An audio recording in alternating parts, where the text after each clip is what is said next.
Bonjour, je m'appelle Mathieu et je veux motiver les musiciens.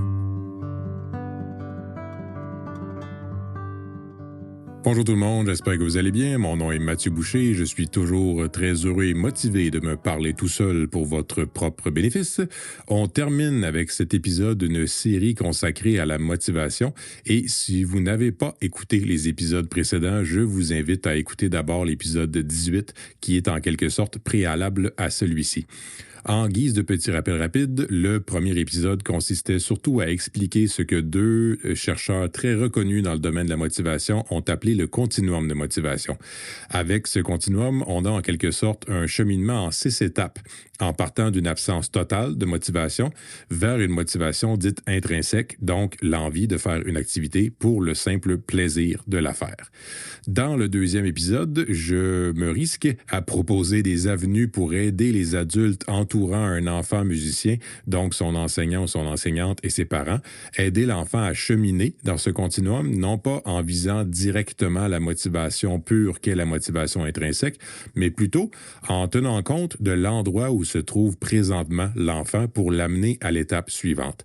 On parle donc soit de cheminer dans le concept lorsqu'on part d'une motivation relativement faible ou encore tout simplement lorsqu'on part d'une motivation plus difficile à atteindre pour un jeune enfant qui n'est peut-être pas rendu là dans son développement personnel.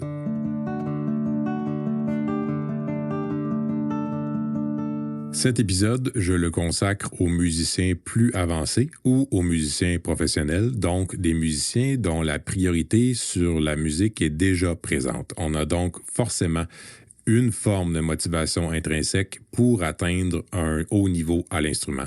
En revanche, on a aussi la possibilité d'avoir toutes les nuances de la motivation en même temps, selon le temps, selon notre état émotionnel, selon les facettes du métier.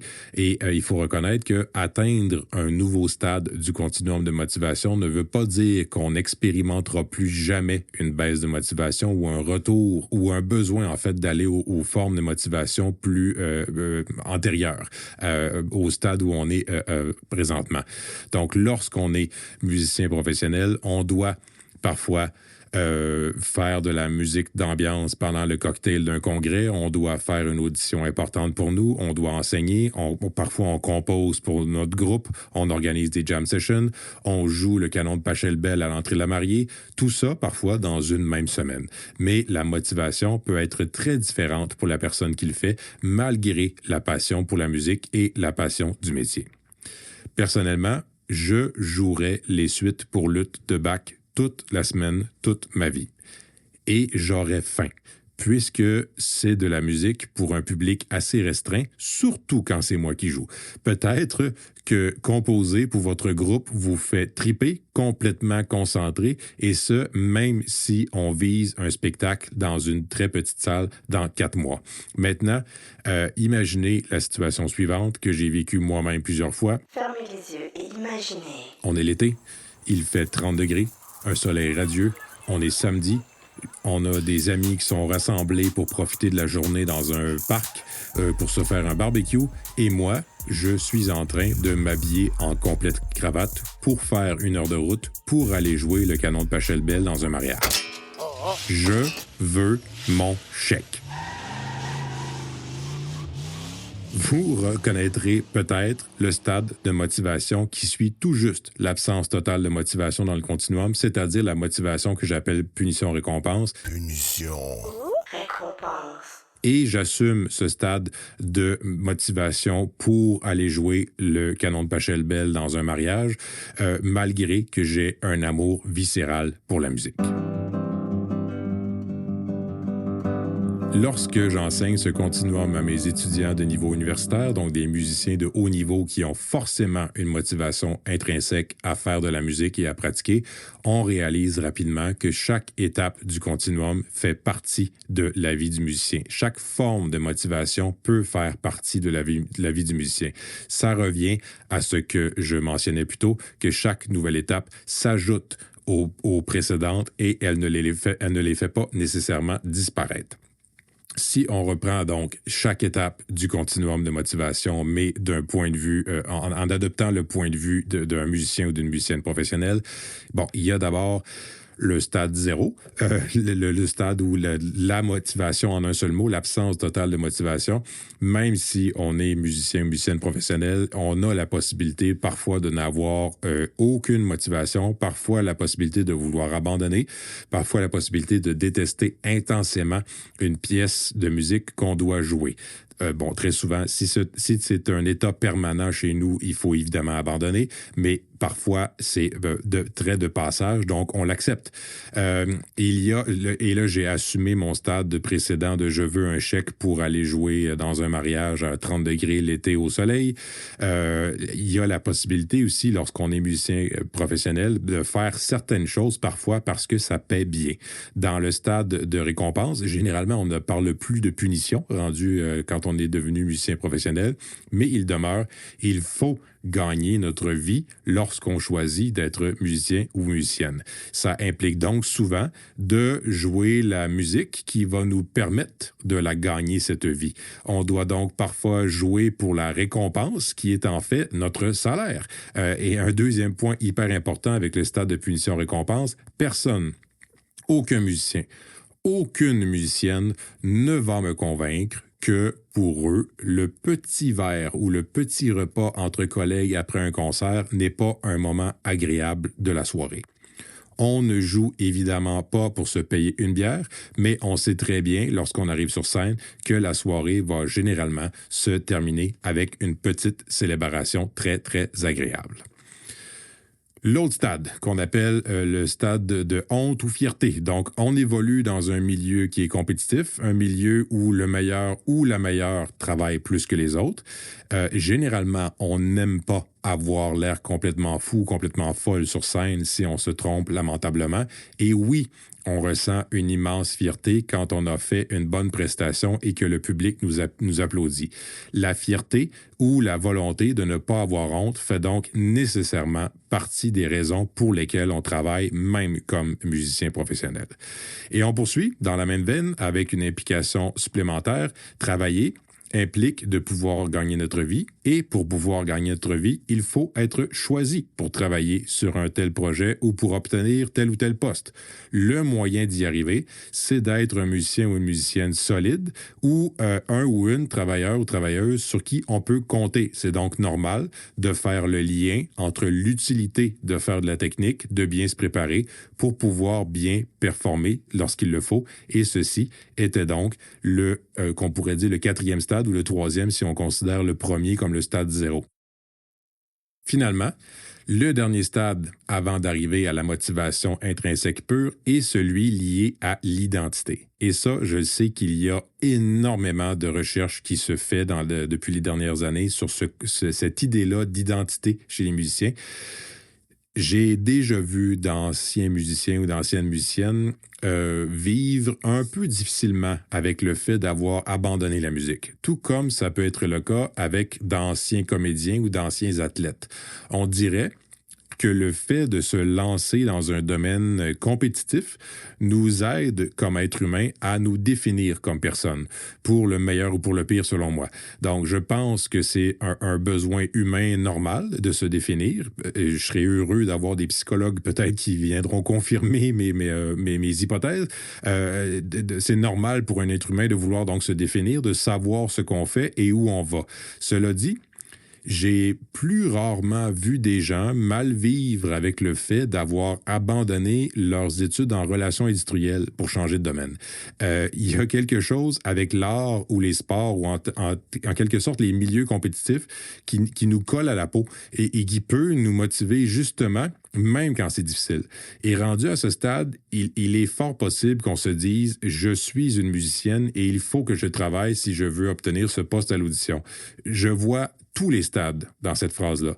Et je pense que c'est important de rappeler quelque chose que j'ai mentionné dans le premier épisode sur la motivation, que des recherches ont démontré que c'est souvent un concert ou un enregistrement qui amène les musiciens à être motivés à travailler. On n'est donc pas dans une motivation intrinsèque pure ici. Les musiciens qui sont poussés par un concert à répéter et non pas uniquement par l'amour de pratiquer voient l'utilité de répéter, veulent être fiers de leur travail et ne pas avoir honte, savent probablement qu'ils doivent bien performer pour avoir d'autres concerts et ensuite et bien gagner leur vie. Ils vivent donc tous les stades en même temps.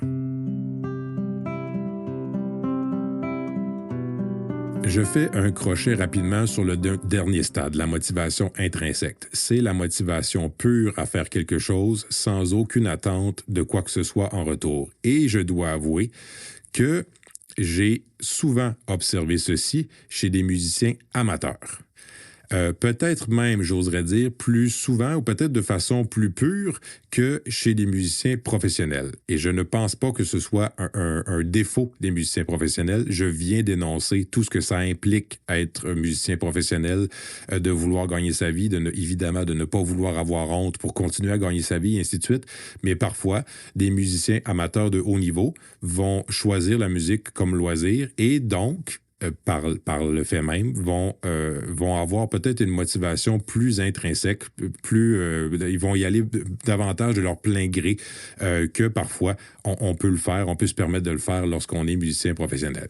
Et je me pose la question, ma réflexion n'est pas terminée là-dessus, si on ne doit pas en quelque sorte sacrifier en partie et parfois beaucoup ce stade de motivation pure quand on veut gagner notre vie dans le domaine. Gagner sa vie comme musicien implique souvent, je pense, de passer une partie plus ou moins grande de notre temps à faire des activités pour lesquelles on ne peut pas avoir une motivation intrinsèque pure. Parfois, les choix de pièces de la mariée sont un peu fleur bleue. Parfois, nos élèves n'ont pas pratiqué du tout. Parfois, on fait de la musique d'ambiance dans des conditions plus difficiles. Mais si on n'acceptait pas ces situations-là, peut-être qu'on vivrait très, très, très pauvrement. Et pourtant, il arrive aussi qu'avant de quitter le mariage, les membres de la famille des mariés nous disent qu'ils ont pleuré en vivant le moment et la musique qu'on faisait. Parfois, l'élève qui n'a pas pratiqué quelque chose, qui le réussit subitement, nous fait un sourire en réalisant sa réussite et tout ça vaut tout l'or du monde. Ou encore, l'organisatrice d'un événement pour lequel on a joué de la musique d'ambiance qui nous dit qu'on a été un élément clé du succès de son événement. Et dans ces cas-là, on passe souvent de la motivation initiale et que j'assume de dire qu'il est très légitime d'avoir accepté la tâche pour gagner notre vie, donc le deuxième stade, le stade punition-récompense, et le résultat, donc les émotions de la famille, la mariée, l'organisatrice de l'événement qui nous dit qu'on a été un élément clé du succès, tout ça nous mène à la grande fierté, le quatrième stade, d'être un musicien ou musicienne, le cinquième stade. Donc, on a donc ici notre propre phénomène du plus 1, plus 2, dont je parlais dans l'épisode précédent avec les enfants. Cela dit, tout n'est pas perdu pour nous, je vous rassure, parce qu'il existe quand même des stratégies pour injecter un peu de motivation intrinsèque dans notre vie de musicien et je vous rassure que, selon ce que j'ai pu lire et expérimenter, une dose assez petite peut produire un grand effet.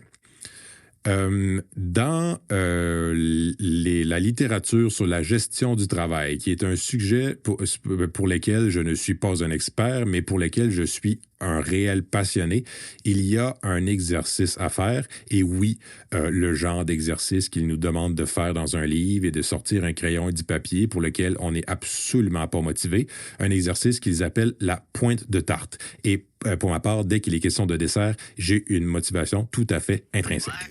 L'exercice de la pointe de tarte consiste à partager en termes de pourcentage l'importance qu'on accorde à nos différentes tâches. Par exemple, vous enseignez à des élèves en leçon individuelle, vous avez un groupe pour lequel vous composez et vous préparez votre programme de concert à venir ou encore pour votre programme d'examen si vous êtes encore aux études. Quel pourcentage d'importance accordez-vous à chaque tâche ou à chaque facette de votre métier? Croyez-moi, l'exercice n'est pas confortable puisqu'on voudrait se donner à 100% partout. Mais c'est justement là le problème. On ne peut pas se donner à 100% partout et on passe nos journées à faire des choix. Il est possible que vos compositions pour votre groupe soient la motivation la plus intrinsèque que vous avez. Et donc, vous voudriez lui accorder 100% de votre temps, mais probablement que vous aimez aussi enseigner et que votre programme de concert vous motive, mais qu'il y a une part de motivation pour gagner votre vie pour le faire. Je reviens donc à ma question, puisque nous avons tous 24 heures dans une journée, la seule justice qu'on a sur la planète, quel pourcentage d'importance accordez-vous à chacune de ces tâches?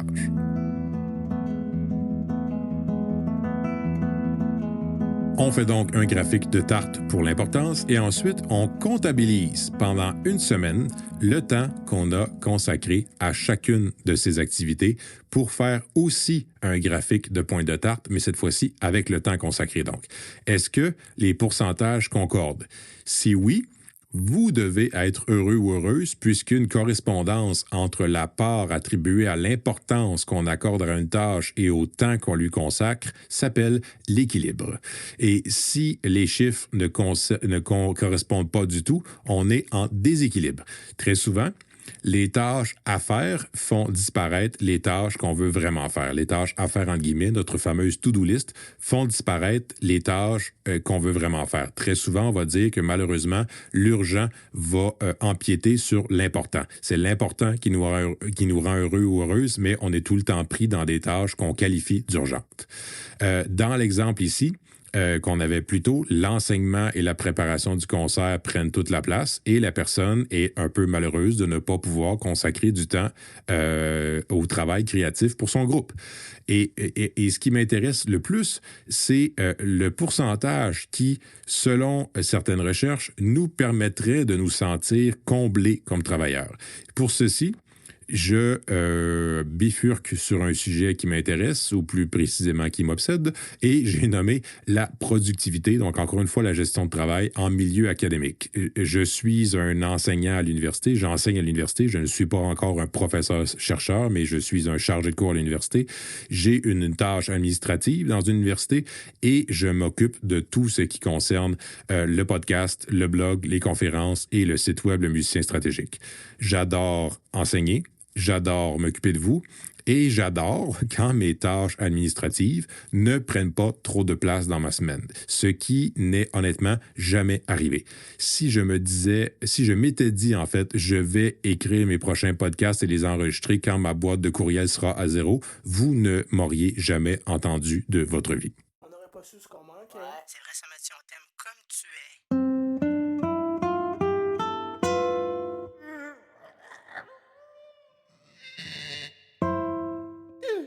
Bête fragile.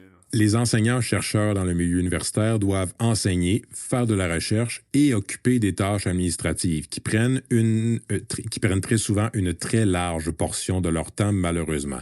De plus, les enseignants-chercheurs et les enseignantes-chercheuses sont très motivés à faire de la recherche puisque c'est souvent ce qui les a amenés là.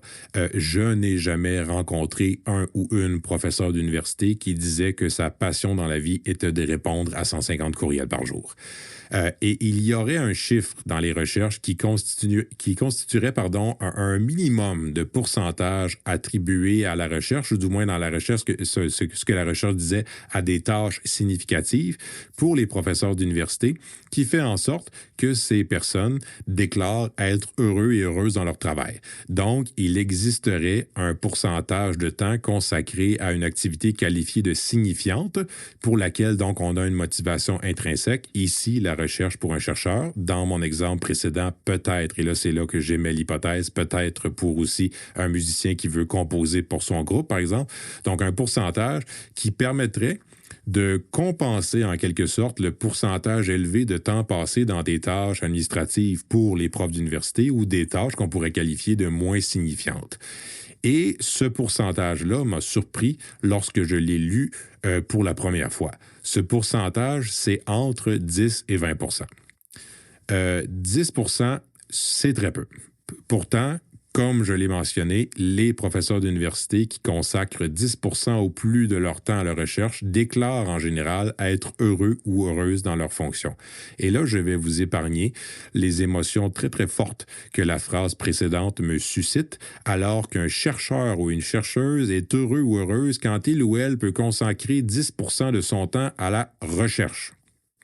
J'ai vu ce 10%-là être planifié de différentes façons dans leur cas, dans le cas des enseignants-chercheurs en milieu universitaire, une période courte et quotidienne, une demi-journée ou une journée de travail par semaine, une journée de travail complète ou encore des retraites de quelques jours sur une base mensuelle.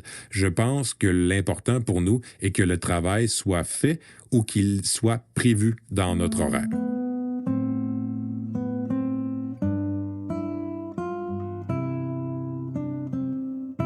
J'ajouterais que je dois dire que ce pourcentage, je le vis avec vous. À la suite de cette constatation faite pour ma part il y a quelques années, j'ai prévu une demi-journée par semaine, donc le 10% de ma semaine, à l'écriture des podcasts, à leur production, le blog, etc. Et j'avoue que oui, une fois que j'ai fait ceci, par exemple, en ce moment, je suis en train de vous enregistrer un épisode, je vais poursuivre ma semaine avec un sentiment de satisfaction en répondant aux 403 272 courriels qui m'attendent et que le temps consacré aux autres tâches est beaucoup plus léger ou agréable pour moi quand j'ai fait mon travail pour vous ou encore que je sais pertinemment que le temps de m'y consacrer, il est prévu et il est sacré. Donc, je n'y toucherai pas. Pendant ces autres tâches, ces autres heures consacrées ces heures consacrées aux autres tâches un peu moins motivantes, j'avoue qu'il suffit souvent, je vous passe un petit message ici complètement assumé, j'avoue qu'il suffit souvent d'un seul beau commentaire ou un petit témoignage d'une personne qui me dit que tel épisode ou tel article de blog les a aidés pour que ça comble ma journée ou que ça fasse ma semaine, comme on dit au Québec.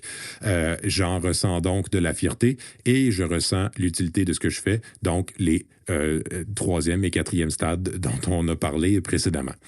En revenant à mon exemple de tantôt, les musiciens ou les musiciennes peuvent aménager donc leur horaire pour prévoir un pourcentage du temps de leur semaine, de leur journée ou de leur mois pour consacrer du temps aux projets pour lesquels ils ressentent une grande motivation intrinsèque. Faire ceci va probablement amener la personne à faire ensuite ses autres tâches avec peut-être plus de légèreté, puisque le travail intrinsèquement motivant sera fait ou sera prévu. Et je vous dis tant mieux si vous pouvez consacrer plus que 10% à ce type d'activité et surtout tant mieux si au fil du temps, vos tâches intrinsèquement motivantes vous permettent de gagner votre vie. En terminant, je vous rappelle que en plus du podcast que vous écoutez, je tiens aussi un blog sur mon site web musicienstratégique.com et que j'offre aussi des conférences et des webinaires et du suivi individuel si je peux vous aider personnellement à planifier le travail en prévision d'une audition importante, d'un examen ou voire même d'une tournée mondiale. Je termine comme d'habitude en remerciant. Je commence par vous remercier, vous, de continuer à être motivé à m'écouter et je termine comme d'habitude en remerciant aussi mon ami Jean-Sébastien Potvin de Venti Productions pour la post-production du balado. Je vous dis donc bon travail et prenez soin de vous.